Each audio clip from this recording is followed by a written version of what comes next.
அஸ்ஸலாமுஅலைக்கும். Welcome to Shala's recipes. இன்றைக்கி நம்ம என்ன ரெசிபி பார்க்க போகிறோம்னா லெஃப்ட் ஓவர் சப்பாத்தியை வச்சு ஒரு சூப்பரான ஈவினிங் ஸ்நாக்ஸ். வாங்க எப்படி செய்யலாம்னு பார்க்கலாம். ஒரு பேனில் 2 டேபிள் ஸ்பூன் ஆயில், 1/2 டீஸ்பூன் ஜீரகம், 1/4 கப் வெங்காயம், 2 பச்சை மிளகாவை சின்ன சின்னதாக கட் பண்ணி சேர்த்துருக்கேன். ரெண்டையும் சேர்த்து நல்லா இந்த மாதிரி வதக்கிக்குங்க. இதில் 1 டீஸ்பூன் இஞ்சி பூண்டு பேஸ்ட்டு சேர்த்து அதையும் நல்லா பச்சை வாடை போகிற அளவுக்கு நல்லா மிக்ஸ் பண்ணி விட்டுருங்க. குக் ஆகட்டும். இதில் பாவு பாஜி மசாலா 1 டீஸ்பூன், கரம் மசாலா 1 டீஸ்பூன், ரெண்டையும் சேர்த்து வதக்கிக்கோங்க. அவ்வளோதாங்க, வேறு எந்த மசாலாவும் நான் சேர்க்கலை. இதில் 1/4 கப் கேப்சிகம், 1 கப் பீட்ரூட், துருவின பீட்ரூட்டை நான் சேர்த்துருக்கேன். நீங்கள் கட் பண்ணி கூட சேர்த்துக்கங்க. இதுக்கு தேவையான அளவு 1/2 டீஸ்பூன் உப்பு. இப்போ எல்லாத்தையும் மிக்ஸ் பண்ணி மூடி வச்சிடலாம். குக் ஆகட்டும். ஒரு 5 நிமிஷம் குக் ஆகட்டும். லோ ஃப்ளேம்லேயே குக் பண்ணிக்கங்க. இதில் 2 உருளைக்கிழங்கை நான் வேக வச்சு வச்சுருக்கேன்.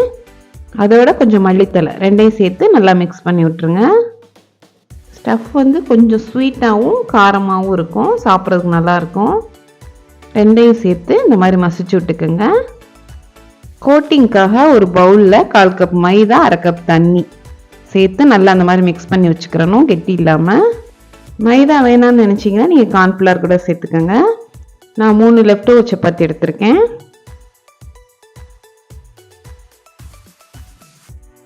சப்பாத்தி சென்டரில் நம்ம செஞ்சு வச்ச ஸ்டஃப்பை உள்ளே வச்சிடலாம். எந்த அளவுக்கு ஸ்டஃப் உள்ளே வைக்க முடியுமோ அந்த அளவுக்கு நீங்கள் அதிகமாகவே வச்சுக்கோங்க, அப்போ தான் சாப்பிடும்போது நல்லாயிருக்கும்.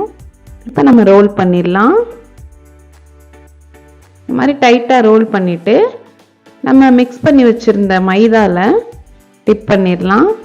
நம்ம டிப் பண்ணையில் நமக்கு நல்லா சேர்ந்து வந்துடும், சப்பாத்தி பிரியாது. இந்த மாதிரி நல்லா டிப் பண்ணிக்கோங்க. இப்போ பிரெட் க்ரம்ஸில் நம்ம கோட் பண்ணிக்கிடலாம். நல்லா கோட் பண்ணிடுங்க. இந்த மாதிரி எல்லா சப்பாத்தியும் நம்ம தயார் பண்ணியாச்சு. நான் மீடியம் ஹீட்டில் எண்ணெயை காய வச்சு வச்சுருக்கேன். இந்த சப்பாத்தி ரோலை அதில் நம்ம பொரிச்சு எடுத்துடலாம். டீப் ஃப்ரை தாங்க நான் பண்ணுறேன். இந்த ரெசிபியை சாப்பிட்டு பார்க்க நீங்கள் கொடுத்தீங்கன்னு வச்சுங்களேன், இது சப்பாத்தியில் பண்ணதுன்னே யாருக்குமே தெரியாது. ஏன்னா அந்தளவுக்கு கிறிஸ்பியாகவும் சாப்பிட்றதுக்கு அவ்வளோ டேஸ்ட்டாகவும் இருந்தது. ஈவினிங் டைம் ஸ்நாக்ஸாக கண்டிப்பாக செஞ்சு பாருங்கள், அவ்வளோ டேஸ்ட்டாக இருக்கும்.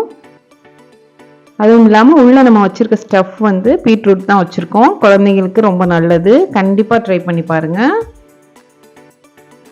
பாருங்கள் இப்போ எவ்வளோ கிறிஸ்பியாக இருக்குன்னு காமிக்கிறேன் நான்.